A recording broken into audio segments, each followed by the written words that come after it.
Baik, pada siang hari ini kita akan demokan bagaimana menggunakan aplikasi untuk manajemen proyek dan juga memantau kinerja tim di perusahaan kita.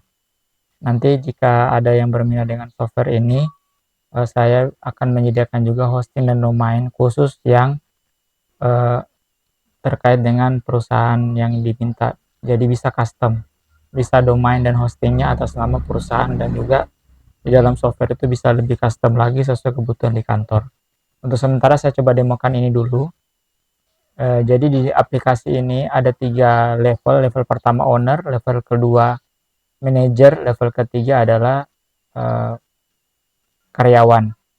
Nah, kalau level owner, dia bisa menginput eh, member baru atau orang yang bisa login. Kemudian jabatannya juga dia bisa tambahkan. Nah, sekarang saya coba login menggunakan akun manager. Nanti loginnya setelah didaftarkan nomor WA dan nama serta jabatan manajer, otomatis dia bisa login. Kalau tidak didaftarkan maka tidak bisa login. Dan saat dia login, dia hanya cukup memasukkan nomor WA, nanti akan dikirimkan kode OTP. Nah, OTP ini akan masuk di WhatsApp, kode loginnya. Jadi lebih aman dan tidak perlu ribet menghafal password. Cukup masukkan nomor WA. Nah, ini halaman dashboard manager. Nah, di manajer ini dia bisa menginput atau menambahkan pekerjaan atau proyek baru. Kemudian dia juga bisa menambahkan briefing, misalnya briefing pagi, briefing sore, kemudian dan juga jadwal meeting. Nah, kita mulai dari menambahkan proyek dulu, proyek baru. Nah, di halaman dashboard ini kita bisa memantau proyek apa yang sedang dikerjakan, yang aktif, atau semua data, atau yang sudah selesai saja misalnya. Kita bisa tampilkan proyek-proyek yang sudah selesai, diurutkan berdasarkan yang terbaru atau deadline terlama atau tercepat. Deadline tercepat maksudnya deadline yang paling dekat selesainya. Atau kita bisa urutkan berdasarkan semua proyek dari yang deadline-nya tercepat. Nah, misalnya seperti ini. Nah, coba kita tambahkan proyek baru. Misalnya proyek pengadaan fasilitas haji misalnya. Kita bisa tunjuk satu orang untuk PIC atau penanggung jawab, misalnya Ihsan ID. Kemudian kita prioritasnya apa, apakah ini medium, penting, atau bisa santai.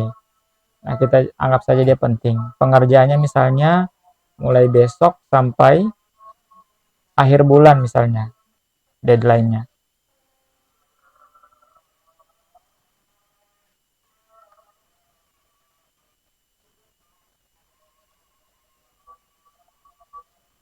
Misalnya ini ya.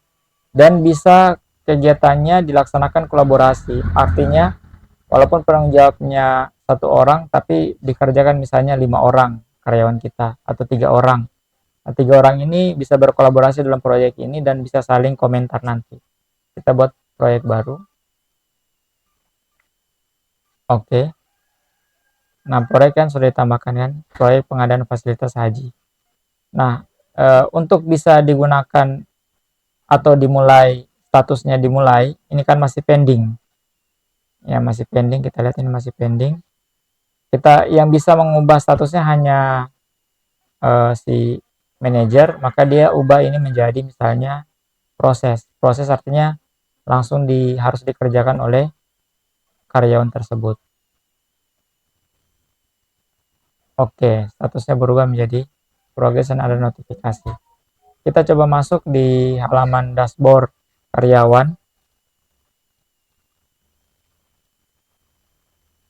Dia akan kirimkan kode OTP juga.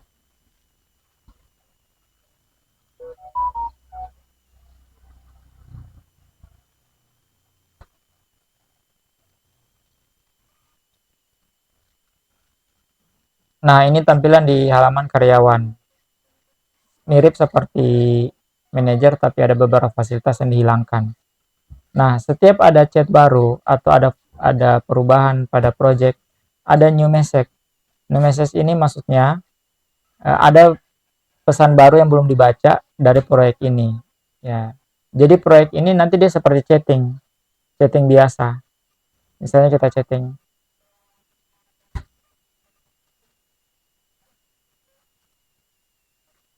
chatting, ya, kita berikan laporan terbaru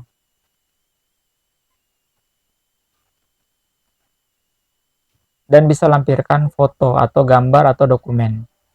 Misalnya saya lampirkan ini, coba saya lampirkan gambar ini misalnya ya, terus kita kirim. Nah, pesan terkirim nanti di dashboard manager akan ada pesan baru. Nah, ini kan new message warna merah. Nah, pesan baru yang belum terbaca. Kita coba lihat, buka. Oh, ternyata ada pesan dari karyawan. Iya Pak, saya lagi menghubungi pihak Kemenak. Terus ada lampirannya, misalnya kita bisa lihat apa yang dilampirkan. Bisa dalam bentuk foto, bisa dalam bentuk eh, dokumen yang bisa kita download dan kita print. Jadi ini seperti chatting ya, chatting biasa, tapi dia fokus di pekerjaan itu saja. Dan karyawan-karyawan yang sudah kita add tadi untuk kolaborasi, dia bisa komentar di dalam, jadi bisa beberapa akun bisa komentar. Nah, sekarang ini kita di halaman manager. Kemudian fasilitas kedua adalah briefing. Misalnya kita ada briefing pagi, briefing sore misalnya. Misalnya hari ini kita ada briefing pagi tanggal 11. Oh, kita tambah tulis briefing dulu. Briefing pagi ini, hari ini, terus briefingnya apa? Briefing pagi atau briefing sore, misalnya briefing pagi. Misalnya topik utama kita bahas apa ya?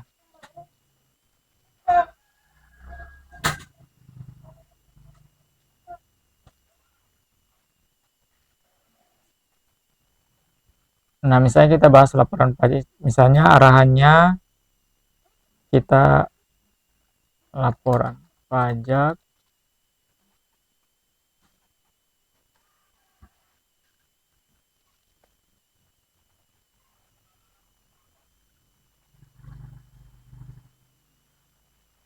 misalnya ini. Kalau kita mau lampirkan file-file bisa juga.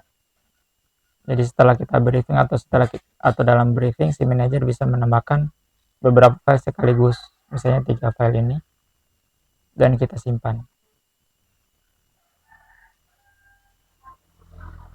Nah, ini file briefingnya sudah terupload. Nah, beginilah tampilan briefingnya. Bisa chatting juga. Misalnya ada karyawan yang ingin komentar di briefing, info briefing. Nah, misalnya dia ada di sini mau komentar ya. Iya, Pak.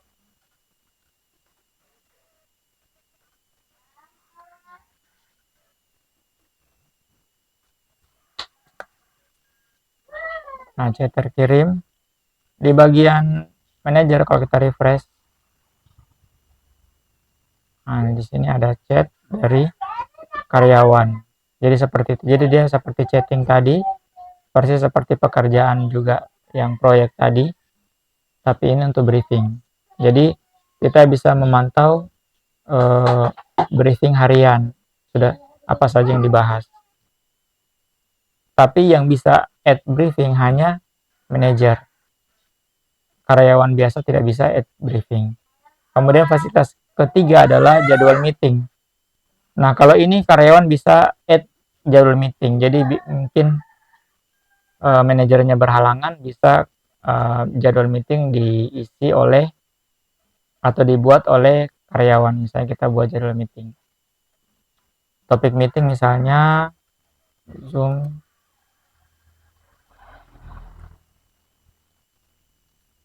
Misalnya jadwalnya tanggal 14 misalnya ya. mulai ini kita isi misalnya jam 08.00 IM sampai 11.30 IM misalnya. Lokasi Zoom. Nah, siapa yang diundang? Nanti orang-orang yang diundang ini kalau kita klik mereka akan mendapatkan WA notifikasi pemberitahuan bahwa ada meeting tanggal sekian.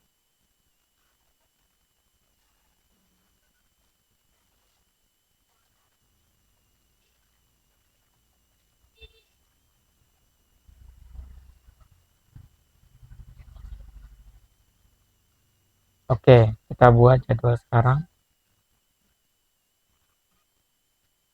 Nah, ini maka dia akan diurutkan berdasarkan jadwal terdekat atau jadwal yang akan datang. Ini sudah ada, kita bisa komentar di sini misalnya, saya jawab. Nah, pada saat meeting, kalau ada notulen misalnya, setelah meeting kita mau upload hasil notulen, bisa kita upload di sini. Bisa beberapa file sekaligus, bisa Word, bisa Excel misalnya. Misalnya saya dokumen ya. Misalnya ini. Nah, kita simpan notulennya. Maka file notulen ini bisa di-download oleh orang lain, misalnya manajer. Kita refresh di halaman manajer. Nah, ini ada Zoom bersama Kemenak. Kita masuk. Nah, ini ada satu file hasil meeting. Nih. Ini bisa kita download. Nah, itu kan bisa terdownload. Dan kita bisa beri komentar.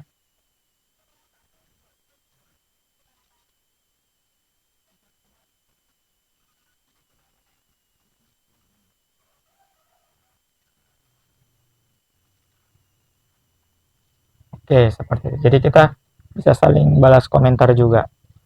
Di sini juga nanti kalau kita refresh akan muncul chattingannya dari manajer. Nah, ini sangat berguna sekali bagi Anda yang ada di kantor untuk memantau proyek mana yang sudah selesai, proyek mana yang belum, proyek mana yang progresnya masih berapa persen, misalnya seperti ini, yang bisa memberikan review dan progres untuk setiap proyek itu hanya manajer. Jadi setelah manajer review, misalnya dia mau kasih, misalnya ini ya, pengadaan fasilitas haji, misalnya dia mau sementara review, terus misalnya ini sudah 40% kesimpan. Jadi si bos nanti bisa melihat sudah sampai di mana proyek berjalan, sudah berapa progresnya, misalnya sudah 40%. Nanti di halaman karyawan progres akan berubah, ini masih 0%, kita refresh. Nah, ini sudah 40% kan, dan ada pesan baru yang belum dibaca. Nah, ini pesan barunya ini ternyata ada evaluasi progres sudah 40%. Nah, jadi kita bisa lihat progresnya, kita bisa lihat bagaimana chattingan dari karyawan untuk laporan-laporan mereka, misalnya sementara di lapangan mereka bisa laporkan dari HP juga. Dan ini support tampilan HP. Oke, demikian, terima kasih, semoga bermanfaat.